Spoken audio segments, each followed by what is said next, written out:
पापा के गुजर जाने के बाद से माँ ने भी ऑफिस ज्वाइन कर लिया ताकि घर का खर्च सुचारू रूप से चल सके। क्योंकि मेरी अकेले की कमाई से घर का खर्च चलना तो बहुत मुश्किल हो रहा था। माँ को ऑफिस के काम के साथ साथ घर की जिम्मेदारी भी थी और मेरी शादी की चिंता भी। आज माँ मुझसे पहले अपने दफ्तर से आ चुकी थी। वह रसोई घर में शायद चाय बना रही थी। मैं अपना बैग रखकर सीधे रसोई घर में ही पहुंच गई। माँ अनमनी सी थी, ऐसा उनके चेहरे से साफ झलक रहा था। फिर कुछ अनचाहा घटा है, मैंने अनुमान लगा लिया। लड़के वालों की ओर से हर बार निराशा ही उनके हाथ लगी है। मैंने जानबूझकर माँ की उदासी का कारण न पूछा, क्योंकि दुखती रग पर हाथ धरते ही वे अपना धैर्य खो बैठती और बाबूजी को याद करके घंटों रोती रहती। माँ ने मेरी ओर बिना देखे ही चाय का प्याला आगे बढ़ा दिया, जिसे थामे मैं बरामदे में कुर्सी पर आ बैठी। माँ अपने कमरे में चली गई। दुख से मन भर उठा। पिछले 4 सालों से माँ मेरे लिए वर की खोज में लगी हुई थी, लेकिन अभी तक एक अदद लड़का नहीं जुटा पाई थी कि बेटी के हाथ पीले कर संतोष की सांस लेती। माँ अंतर्जातीय विवाह के पक्ष में नहीं थी।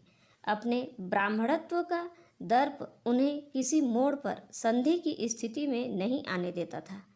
मेरी अच्छी खासी नौकरी और ठीक ठाक रूप रंग होते हुए भी विवाह में विलंब होता जा रहा था। जो परिवार माँ को अच्छा लगता वह हमें अपनाने से इनकार कर देता, और जिनको हम पसंद आते उन्हें माँ अपनी बेटी देने से इनकार कर देती। शहर बंद होने के कारण मैं सड़क पर खड़ी खड़ी बेजार हो चुकी थी। कोई रिक्शा, बस, ऑटो रिक्शा आदि नहीं चल रहे थे। घर से माँ ने विनीता की मोपेड भी नहीं लाने दी। हालांकि विनीता का कॉलेज बंद था। मुझे ऑफिस पहुंचना बहुत ज़रूरी था। कोई आवश्यक काम करने थे। न जाती तो व्यर्थ ही सर के गुस्से का शिकार बनना पड़ता। इधर उधर देखा, कोई जान पहचान का नहीं दिखा। घड़ी पर निगाह गई तो पूरा 1 घंटा हो गया था खड़े खड़े। मैं सामने ही देखे जा रही थी। अचानक स्कूटर पर एक नौजवान आता दिखाई दिया। वह पास आता गया तो पहचान के चिन्ह उभर आए। शायद यह तो उदयन है। हाँ हाँ, वही था। मेरे साथ कॉलेज में पढ़ता था। वह भी मुझे पहचान गया। स्कूटर रेंगता हुआ मेरे पास रुक गया। उदयन, मैंने धीरे से पुकारा। उसने कहा, सुबह, तुम यहाँ अकेली खड़ी क्या कर रही हो? मैंने कहा, बस स्टॉप पर क्या करते हैं? दफ्तर जाने के लिए खड़ी थी, लेकिन लगता नहीं कि आज जा पाऊंगी। आज कितने अरसे बाद दिखी हो तुम? शहर बंद ना होता तो शायद आज भी नहीं, कहकर वह हंसने लगा। और तुम बिल्कुल सही समय पर आए हो, कहकर मैं उसके पीछे बैठने का संकेत पाते ही स्कूटर पर बैठ गई। रास्ते भर उदयन और मैं कॉलेज से निकलने के बाद का ब्यौरा एक दूसरे को देते रहे। वह बीकॉम करके अपना व्यवसाय कर रहा था और मैं एमकॉम करके नौकरी करने लगी थी। मेरा दफ्तर आ चुका था। वह मुझे उतार कर अपने रास्ते चला गया। गोरा चिट्टा, लंबी कद काठी के सम्मोहक व्यक्तित्व का स्वामी उदयन कितने अरसों बाद मिला था। कॉलेज के समय कैसा दुबला पतला सरकंडे सा था। मैं उसे भूलकर दफ्तर के काम में उलझ गई। होश में तब आई जब छुट्टी का समय हुआ। अब जाऊंगी कैसे घर? लौटकर सोचती हुई बाहर निकल ही रही थी कि सामने गुलमोहर के पेड़ तले स्कूटर लिए उदयन खड़ा दिखाई दिया। उसने वहीं से आवाज़ दी, सुबह। तुम? मैं आश्चर्य में पड़ी उस तक पहुंच गई। तुम्हें काम था क्या कोई यहाँ? नहीं, तुम्हें लेने आया हूँ। सोचा छोड़ तो आया, लेकिन घर जाओगी कैसे? मैं आभार से भर उठी थी। उस दिन के बाद तो रोज ही आना जाना साथ होने लगा। हम साथ साथ घूमते हुए दुनिया भर की बातें करते। एक दिन उदयन घर आया तो माँ को उसका विनम्र व्यवहार और सौम्य व्यक्तित्व प्रभावित कर गया। छोटी बहन विनीता बड़े शर्मीले स्वभाव की थी। वह तो उसके सामने आती ही नहीं थी। वह आता और मुझसे बात करके चला जाता। मैं विनीता को चाय बनाकर लाने के लिए कहती, लेकिन वह नहीं आती थी। एक बात मैं कितने ही दिनों से महसूस कर रही थी। मुझे बार बार लगता था कि जैसे उदयन कुछ कहना चाहता है, लेकिन कहते कहते ना जाने क्या सोचकर रुक जाता है। किसी अनकही बात को लेकर बेचैन सा वह महीने से मेरे साथ चल रहा था। एक दिन उदयन मुझे स्कूटर से उतार कर चलने लगा तो मैंने ही उसे घर में बुला लिया। अंदर आओ, एक प्याला चाय पीकर जाना। वह मासूम बालक सा मेरे पीछे पीछे चला आया। माँ घर में नहीं थी और विनीता भी कॉलेज से नहीं आई थी, इसलिए चाय मैंने ही बनाई। चाय के दौरान सुबह एक बात कहूँ, कहते कहते ही उसे जोर से खांसी आ गई। गले में शायद कुछ फंस गया था। वह बुरी तरह खांसने लगा। मैं दौड़कर गिलास में पानी ले आई और गिलास उसके होठों से लगाकर उसकी पीठ सहलाने लगी। खांसी का दौर समाप्त हुआ तो वह मुस्कुराने की कोशिश करने लगा। आंखों में खांसी के कारण आंसू भर आए थे। उदयन, क्या कहने जा रहे थे तुम? अरे भाई, ऐसी कौन सी बात थी जिसके कारण खांसी आने लगी? सुनकर वह हंसने लगा। सुबह, मैं तुम्हारे बिना नहीं रह। अधूरा वाक्य छोड़कर नीचे देखने लगा और मैं शर्माकर गंभीर हो उठी और लाज की लाली मेरे मुख पर दौड़ गई। उदयन, यही बात कहने के लिए मैं न जाने कब से सोच रही थी, धीरे से कहकर मैंने उसके प्रेम निवेदन का उत्तर दे दिया था। दोनों अपनी अपनी जगह चुप बैठे रहे। लग रहा था इन वाक्यों को कहने के लिए ही हम इतने दिनों से न जाने कितनी बातें बस ऐसे ही किए जा रहे थे। एक दूसरे से दृष्टि मिला पाना कैसा दुभर लग रहा था। शाम खुशनुमा हो उठी थी और अनुपम सुनहरी आभा बिखेरती जीवन के हर पल पर उतर रही थी। मौसम का हर दिन रंगीन हो उठा था। मैं और उदयन चिड़ियों के से पंख लगाए प्यार के गगन पर उड़ चले थे। हम लोग एक जाति के नहीं थे, लेकिन आपस में विवाह करने की प्रतिज्ञा कर चुके थे। झरझर बरसता सावन का महीना था। चारों ओर हरियाली नजर आ रही थी। पत्तों पर टपकती जल की बूंदें कैसी शरारती लगने लगी थी। अकेले में गुनगुनाने को जी कर रहा था। उदयन का साथ पाकर सारी सृष्टि इंद्रधनुषी हो उठी थी। सोनपुर चलोगी सुबह? एक दिन उदयन ने पूछा। मैंने कहा, मेला दिखाने ले चलोगे? उसने कहा, हाँ। माँ हमारे साथ जा नहीं सकती थी और अकेले उदयन के साथ मेरा जाना उन्हें मंजूर नहीं था। इसलिए मैंने विनीता से अपने साथ चलने को कहा तो उसने साफ इनकार कर दिया। मैंने कहा, पगली, घर से कॉलेज और कॉलेज से घर, यही है ना तेरी दिनचर्या? बाहर निकलेगी तो मन बहल जाएगा। मैंने उसे समझाकर तैयार कर लिया था। हम तीनों साथ ही गए थे। मैं बीच में बैठी थी। उदयन और विनीता मेरे इधर उधर बैठे थे। बस की सीट पर इस यात्रा के बीच विनीता थोड़ा बहुत खुलने लगी थी। उदयन के साथ मेले की भीड़ भाड़ में हम एक दूसरे का हाथ थामे घूम रहे थे। उदयन लगभग रोज ही हमारे घर आता था, लेकिन अब हमारी बातों के बीच विनीता भी होती। मैं सोचती थी कि उदयन बुरा मानेगा कि हर समय छोटी बहन को साथ रखती है। इसलिए मैंने एक दिन विनीता को किसी काम से दीपा के घर भेज दिया था, लेकिन थोड़ी ही देर में विनीता न दिखी तो उदयन ने पूछ ही लिया, विनीता कहाँ है? काम से गई है दीपा के घर, मैंने अनजान बनते हुए कह दिया। उस दिन तो वह चला गया, लेकिन अब जब भी आता विनीता से बातें करने को आतुर रहता। यदि वह सामने न आती तो उसके कमरे में पहुंच जाता। मैंने उदयन से शीघ्र ही शादी करने को कहा था, लेकिन वह कहाँ माना था। उसने कहा, अभी क्या जल्दी है सुबह, मेरा काम ठीक से जम जाने दो। मैंने कहा, कब करेंगे हम लोग शादी उदयन? उदयन बोला, बस 1.5 साल का समय दे दो सुबह। मैं क्या कहती, चुप हो गई। मेरी भी तरक्की होने वाली थी, उसमें तबादला भी हो सकता था। सोचा शायद दोनों के ही हित में है। अब जब भी उदयन आता, विनीता उससे खूब खुलकर बातें करती। वह मजाक करता तो वह हंसकर उसका उत्तर देती थी। धीरे धीरे वे दोनों मजाक पर उतर आते। मुझसे सुना नहीं जाता था। आखिर कहना ही पड़ा मुझे उदयन को, उदयन अपनी सीमा मत लांघो, उस लड़की से ऐसी बातें। मेरी इस बात का असर तो हुआ उदयन पर, लेकिन साली के रिश्ते की आड़ में उसने अपने अनर्गल बोलों को छिपा दिया था। अब वह संयत होकर बोलता था। फिर भी कहीं न कहीं से उसका अनुचित आशय झलक ही जाता था।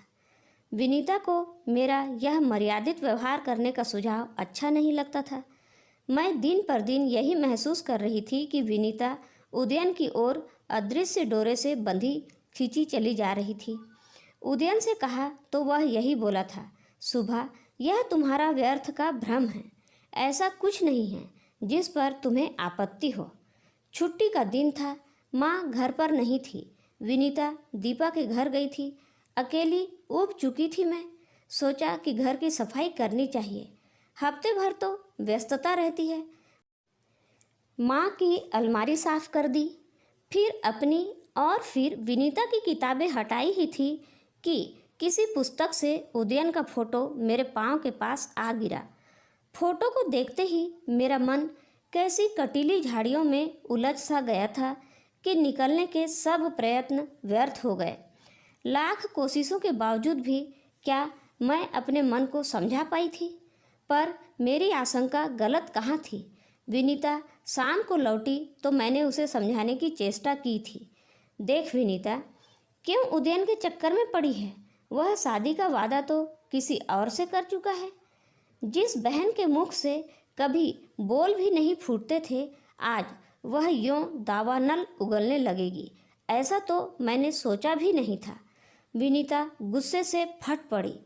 क्यों मेरे पीछे पड़ी हो दीदी? हर समय तुम इसी ताक झांक में लगी रहती हो कि मैं उदयन से बात तो नहीं कर रही हूँ। मैं क्यों ताक झांक करूँगी? मैं तो तुझे समझा रही हूँ, मैंने धीरे से कहा। क्या समझाना चाहती हो तुम? बोलो मुझे। विनीता ने कहा। क्या कहती मैं? चुप ही रही। सोचने लगी कि आज विनीता को क्या हो गया है। इसका मुख तो दीदी कहते कहते थकता नहीं था, आज यह ऐसे सीधी कैसे हो गई? देख विनीता, तुझे क्या मिल जाएगा उदयन को मुझसे छीनकर? मैंने सीधा ही प्रश्न किया था। किससे? किससे छीनकर? वह वितृष्णा से भर उठी थी। मैंने किसी से नहीं छीना उसे, वह मुझे मिला है। फिर तुम उदयन को क्यों नहीं रोकती? मैं बुलाती हूँ क्या उसे? उसने तड़ाक से ये वाक्य मेरे मुख पर दे मारे। अंधे कुएं में धंसी जा रही थी मैं। माँ बुलाती रही खाने के लिए, लेकिन मैं सुनना कहाँ चाहती थी कुछ। माँ सिर में दर्द है कहकर किसी तरह उनसे निजात पा गई थी, लेकिन वह मेरे बहानों को कहाँ अंगीकार कर पा रही थी। सुबह, क्या हुआ है बेटी? कई दिन से तू उदास है। मेरी रुलाई फूट पड़ी थी। रोती रही मैं और वो मेरा सिर दबाती रही। क्या कहती माँ से? कैसे कहती कि मेरी छोटी बहन ने मेरे प्यार पर डाका डाला है, और क्या न्याय कर पाती वे इसका? उनके लिए तो दोनों ही बेटियां बराबर थी। विनीता ने मेरे साथ बोलचाल बंद कर दी थी। उदयन ने भी घर आना छोड़ दिया था। हम दोनों बहनों की रस्साकस्सी से तंग आकर वह किनारे हो गया था। मेरी रातों की नींद उड़ गई थी। अजीब हाल हो गया था मेरा।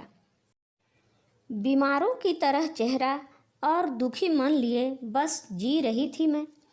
दफ्तर में भी मन नहीं लगता था, और घर में विनीता का गुरूर भरा चेहरा देखकर कितने अनदेखे दंश खाए थे अपने मन पर, हिसाब नहीं था मेरे पास। तनाव भरे माहौल में माँ टटोलने की कोशिश करती रहती, लेकिन उन्हें कौन बताता।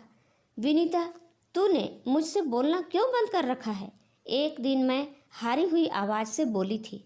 सोचा शायद सुलह का कोई झरोखा मन के आर पार देखने को मिल जाए।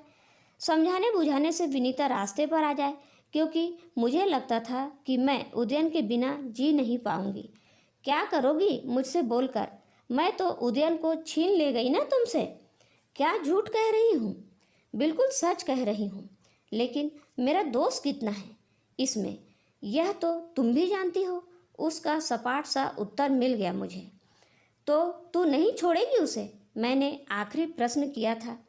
मुझे नहीं पता मैं क्या करूँगी, कहती हुई वह घर से बाहर चली गई। मैंने इधर उधर देखा, लेकिन वह कहीं नजर नहीं आई। मुझे डर सा लगने लगा था। दौड़कर मैं दीपा के घर पहुंची। वहां जाकर जान में जान आई, क्योंकि विनीता वहीं थी। तुम दोनों बहनों को क्या हो गया है? पागल हो गई हो क्या उस लड़के के पीछे? दीपा क्रोध में बोल रही थी। वह मुझे समझा रही थी। देखो सुभा, उदयन विनीता को चाहने लगा है और यह भी उससे प्यार करती है। ऐसी स्थिति में तू रोक कैसे सकती है इन्हें? पगली, तू कहाँ तक रोक बांध लगा पाएगी इन पर? यदि तू उदयन से विवाह कर भी लेगी, तब भी इनका प्यार नहीं मिट पाएगा, बल्कि और बढ़ जाएगा। जीवन भर तुझे अवमानना ही झेलनी पड़ेगी। तू क्यों उदयन के लिए परेशान है? वह तेरे प्रति यदि ईमानदार होता तो क्या यह विकट परिस्थिति आज आती? रात भर जैसे कोई मेरे मन के कपाट खोलता रहा कि मृग मरीचिका के पीछे कहाँ तक दौड़ूंगी और कब तक। उदयन मेरे लिए एक सपना था जो आंख खुलते ही विलीन हो गया, कभी न दिखने के लिए। एक दिन माँ ने कहा, बेटी, उदयन 1.5 साल तक शादी नहीं करना चाहता था। अब तो 1.5 साल भी बीत गए। उन्होंने अंतरजातीय विवाह की मान्यता देने के पश्चात चिंतित स्वर में पूछा था। मैंने कहा, माँ, अब करेगा वह शादी, वादा खिलाफी नहीं करेगा। शादी की तैयारियां होने लगी थी। मैंने दफ्तर से कर्ज ले लिया था। माँ भी बैंक से अपनी जमा पूंजी निकाल लाई थी। कार्ड छपने की बारी थी। माँ ने कार्ड का विवरण तैयार कर लिया था। सुबह वेट्स उदयन। मैंने माँ के हाथ से वह कागज़ ले लिया। वह निरीह सी पूछने लगी, क्यों, अंग्रेजी के बजाय हिंदी में कार्ड छपवाएगी? नहीं माँ, नहीं, आपने तनिक सी गलती कर दी है, मैंने कहा। विनीता वेट्स उदयन लिखकर वह कागज़ मैंने माँ को लौटा दिया। क्या? यह क्या? माँ हक्की बक्की सी रह गई थी। हाँ माँ, यही ठीक है। उदयन और विनीता की शादी होगी। मेरी मंजिल तो अभी बहुत दूर है। घबराते नहीं माँ, कहकर मैंने माँ की आंखों से बहते आंसू पोंछ डाले। विनीता और उदयन की शादी बहुत धूमधाम से हो गई, लेकिन मैंने अपने चेहरे से थोड़ा सा भी ये एहसास नहीं होने दिया कि मुझे इनकी शादी से कोई ऐतराज़ है। मैं भी खुशी खुशी उनकी शादी में शामिल हो गई और अपना भाग्य का लेख समझकर स्वीकार करते हुए अपने काम में लगी रही। समय बीतता गया। एक दिन ऑफिस में नए ऑफिसर आए। जैसे ही वे अंदर आए, सबसे पहले उनकी मुलाकात मुझसे हुई। मैंने मुस्कुराकर उनका स्वागत किया। अब रोज़ ही उनके साथ काम के सिलसिले में बातें होती रहती। एक दिन उन्होंने मुझसे सीधा ही पूछ लिया, क्या तुम मुझसे शादी करोगी? मैं उनके मुख से ऐसे शब्द सुनकर हक्की बक्की रह गई। कहाँ वे इतने ऊंचे पोस्ट पर और मैंने उस दिन तो कुछ भी नहीं कहा, लेकिन सर ने दूसरे दिन फिर से पूछा, क्या सोचा तुमने? मैंने सिर्फ मुस्कुरा दिया और वहाँ से चली गई। एक दिन सर मेरे घर आए और माँ से सारी बातें कह दी। माँ को भी सर अच्छे लगे और अच्छा सा मुहूर्त देखकर माँ ने मेरी और सर की शादी करवा दी और चैन की सांस ली। तो दोस्तों, सही कहा गया है, कर्म करते रहो, फल की चिंता न करो। सुबह ने भी अपने कर्म ही किए और सच में उसे उदयन से भी अच्छा जीवन साथी मिला। इसलिए हमें कभी निराश नहीं होना चाहिए।